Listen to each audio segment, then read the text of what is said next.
اتبقى معايا بقى شوية من الكحك والبسكوت بتوع العيد، فحبيت اعمل بيهم حاجة حلوة.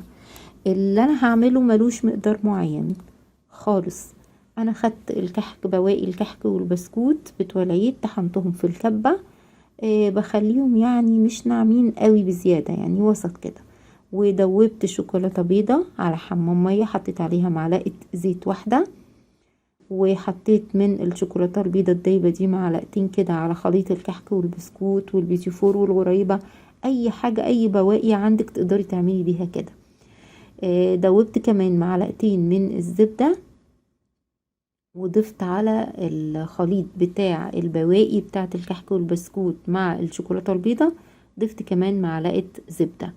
بصوا، ببتدي اقلب في الخليط لحد ما يوصل للمرحلة اللي انتوا شايفينها دي، ان انا اول ما اضغط عليه كده بايدي يتكتل.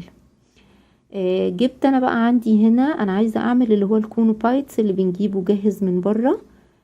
فما عنديش طبعا الاقماع اللي بالحجم ده، فجبت ورقة زبدة وورقة فويل ولفتهم على بعض كده. الفويل اللي انا بستخدمه ده الفويل اللي بيبقى تقيل شوية. عملت بيها الاقماع دي، بدأت احط من تحت شوكولاتة بيضة او شوكولاتة بني. انا استخدمت شوكولاتة بيضة وشوكولاتة بالحليب. بحط شوية فيها وبحطهم في التلاجة لحد ما تتماسك. حاجة بسيطة، مش عايزاها تجمد قوي.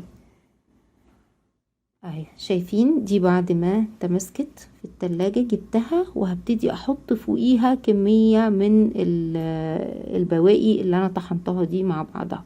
بضغطها كويس جدا، لازم تضغطوها حلو قوي عشان تمسك مع الشوكولاتة. ورجعت دخلتها التلاجة تاني شوية وطلعتها. بصوا بقى بفك اهو، شايفين ماسكة نفسها ازاي اهي. ممكن تعملوها كمان من غير ما تحطوا شوكولاتة تحت، يعني ممكن بالشوكولاتة وممكن من غير شوكولاتة.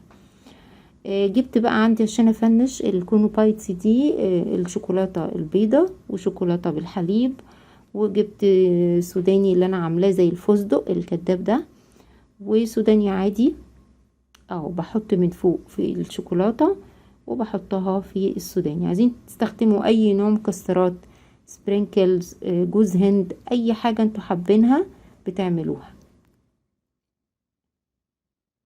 الفكرة واضحة وسهلة.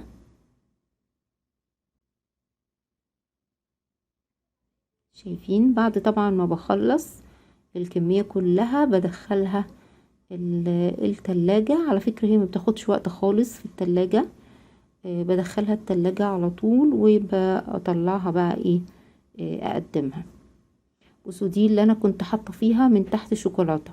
الاولانية ما حطيتش، دي كنت حاطة فيها من تحت او شوكولاتة. بصوا الشوكولاتة اللي هي بالحليب اهي، وبرضو فنشتها بنفس الطريقة. الشوكولاتة اللي تحت دي لو اتشالت منكم غصب عنكم بتحطوها تاني في الشوكولاتة السايحة وبتلزقوها، يعني موضوع سهل. شايفين بقى شكلها جميل ازاي؟ وده كله من بواقي، انا عايزة اقول لكم عملت كمية كبيرة منها جدا، كلها من بواقي الكحك والبسكوت بتاع العيد. هتقدموا احلى كونو بايتس وما تشتروهوش من بره، سهل تعملوه حتى لو ببسكوت الشاي. ممكن تنفذوه، مش لازم يبقى عندكم بواقي.